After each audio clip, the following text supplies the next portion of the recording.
Hey guys and gals, my name is Kuars and welcome back to another video. In this video we're going to be talking about a thing that I haven't heard about in like years, but that's like secretly going on in the background still.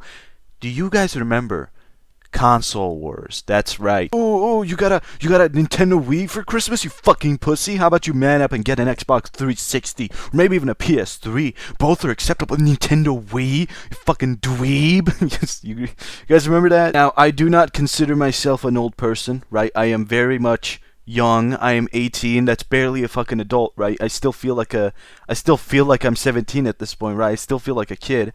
I still feel like okay, I'm rambling on too much, but I'm just about the right age to have caught the console wars in its peak, and in my opinion, that was around the time of the PlayStation 3 and Xbox 360 era, and also Nintendo Wii and Wii U, I guess, but like, whatever. The PS4 and Xbox One, I'm not sure, because like, that generation was a PS4 sweep. Let's be honest, PlayStation 100% won that war, as fucking Xbox didn't stand a chance. Fuck was Xbox One. That shit was bollocks. What was the Nintendo Wii U? I'm sure it had some great games, right?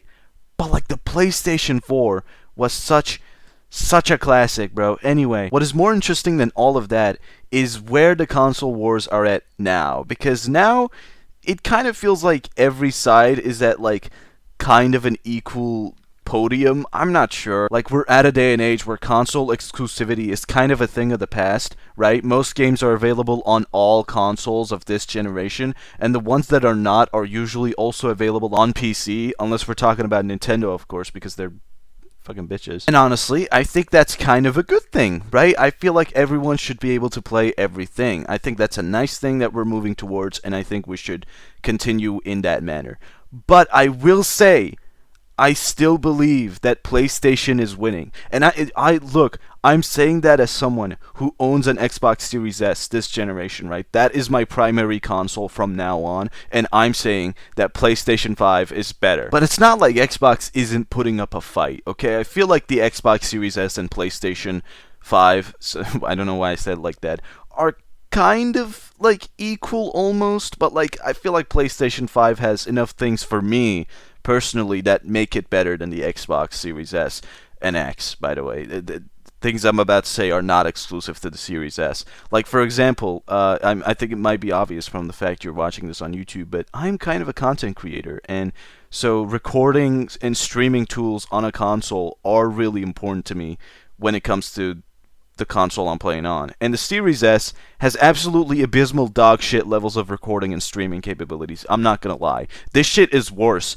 than the PlayStation 4 on launch, and that's not even a fucking joke. That's why if you guys haven't gotten like a new gen console yet, and we're kind of fucking like stretching it by saying it's new gen since it's been like years since they've released, but whatever. If you haven't gotten a new gen console yet and are kind of thinking about it, if you're thinking of doing any levels of content creation, go with PlayStation, because Xbox is ass in that regard. But Xbox does actually have a very big upper hand compared to PlayStation, and that is its dev mode. I'm not even kidding. That is one of the biggest selling points that I can think of when it comes to the Series S and X. If you guys don't know, for a small one-time fee, you can purchase access to the dev mode on Series S and X, and I'm pretty sure they made that free now, but I got it when it was not free, so fuck me, I guess. But you guys can get it for free, I'm pretty sure. And with dev mode, you can pretty much install custom software on your Series S or X, meaning you can emulate other consoles. That's right. The Series S is surprisingly really good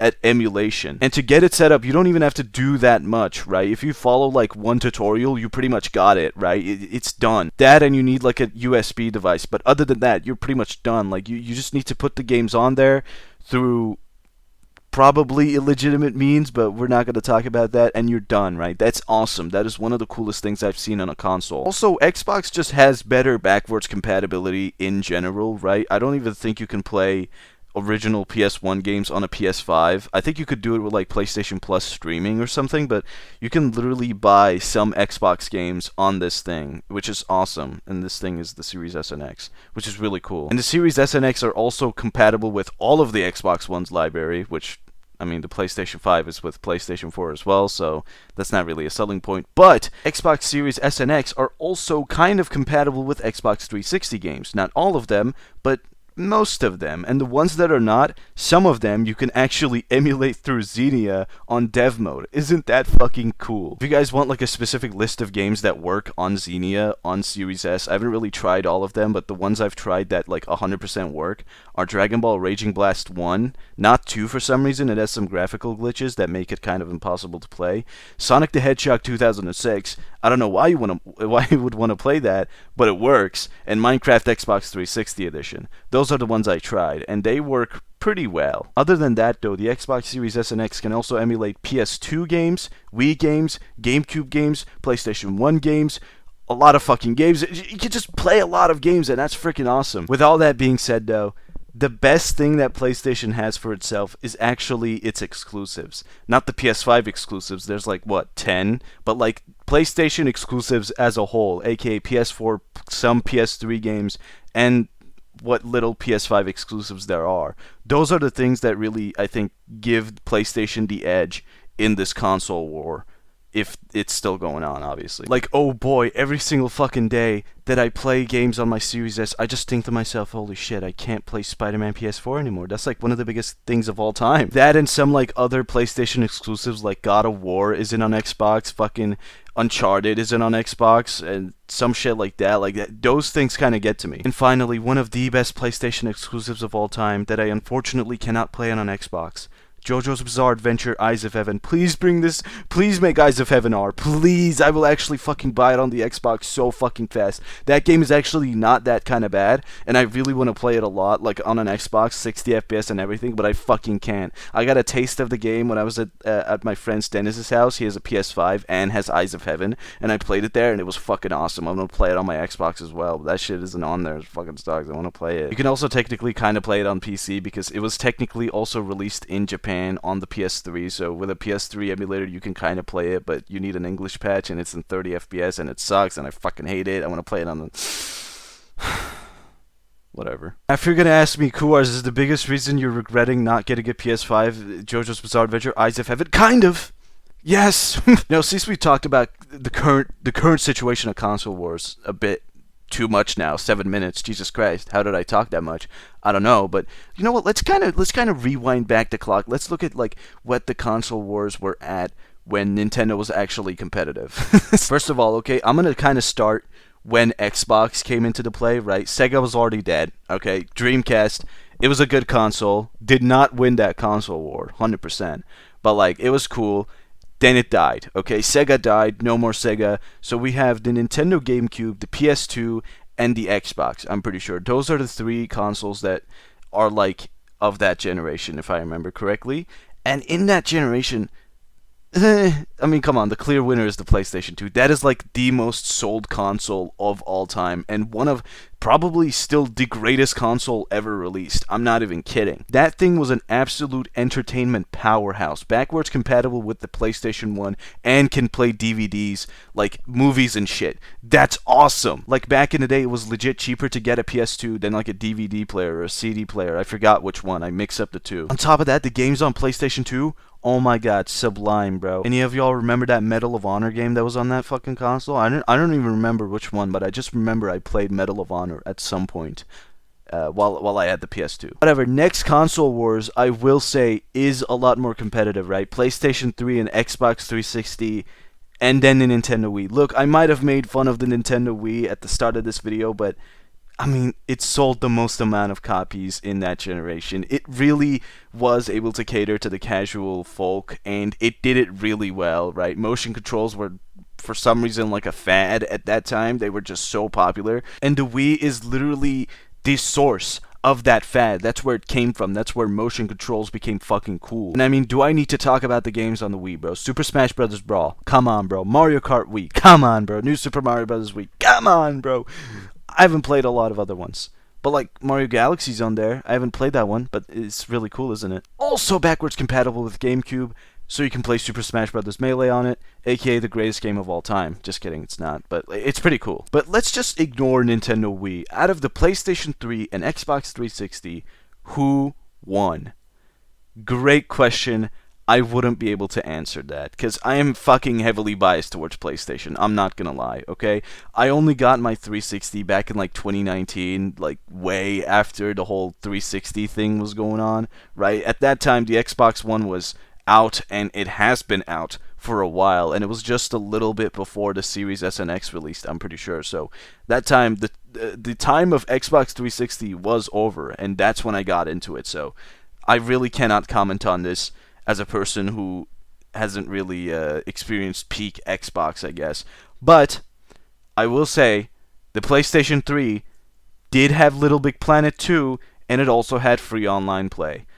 With that, I rest my case, and I still say it's PlayStation 3. Look, you can make any argument for the 360, but no game ever beats Little Big Planet 2. That's like if not the greatest game of all time. I will stand on that shit. That's another thing too. Switching from a PS4 to a Series S has taught me that Dreams PS4 is like one of the greatest games of all time also, and I miss it a lot. I kind of wish I got a PS5 just because of that. Like, the amount of Sonic fan games on that thing is insane, and just the amount of creativity that's on Dreams PS4 is also insane. If you guys have a PlayStation 4 or 5, I would highly recommend picking up a copy and playing some games. It's fucking great. When it comes to PS4, Xbox One, and Nintendo Wii U, yeah, PS4 wins. I mean, it was the most normal console that generation that didn't fuck up most of its features, right? The Wii U just feels like a Switch prototype when you're like looking back at it. It really was just a misstep, but hey, at least that console gave us Mario Kart 8, and that is like also one of the greatest games of all time, so yeah, at least it was good for something. And yeah, if I start talking about the current gen of consoles again, we're going to be going on a loop.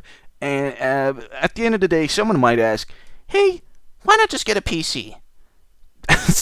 Okay, dude. Freaking nerd. Why didn't you just get a PC? I do have a PC. I like the consoles as well, man. Pussy bitch. No, okay, but like actual answer on why people like consoles over PCs and why also I like consoles over PCs sometimes is because the conveniency of it, right? With a PC, there's a lot of troubleshooting it comes to playing games in general, right? You have to set it up in a lot of different ways. Meanwhile, if I want to play Fortnite on my brand new console of PlayStation 4, Xbox One, Xbox Series S and X, or PlayStation 5, or Nintendo Switch, or Nintendo Switch 2, I just boot up the console, download the game, and I play the game. Right? The simplicity of that is really nice. And games to me just feel a lot more comfortable to play sometimes when I have a controller in hand and I'm laid back on my chair. Like, it doesn't feel more comfortable, but it feels more casual, and I like playing games casually ever so often, right? So having a console just for that just makes sense to me. I don't know, maybe that's like a rich person thing to say. But yeah, at the end of the day, guys, every console is good if it gives you some amount of joy, right? That is what makes a console good. Thumbs up! Anyway, guys, before I end this video, I also want to talk to you guys about today's sponsor. That's right, it is sponsored by me. Yup, buymeacoffee.com/Kuars, and you can go there and give me money. And there is now a new membership option. That's right, for just $3 a month, you can earn absolutely jack shit other than getting a shout out at the end of videos. That's right, that's literally all you get. Look, man, you might not be getting much, but hey, at least I'm transparent about it, you know. You're just gonna get a shout out at the end of my videos, and that's really it. And since there's really no one in the membership option right now, because this is the first time I'm announcing it, shout out to myself for coming up with that idea. Anyway, guys, if you guys like that video, be sure to like, comment, and subscribe, and I'll see you guys in the next one. Bye-bye. Walking only got no homies, feeling like a ghost. She don't feel me anymore, she says I'm never home. I got no lights on, I'm slumped in my chair again. She never come home, she never will feel me again. I cannot differentiate a day since 2016.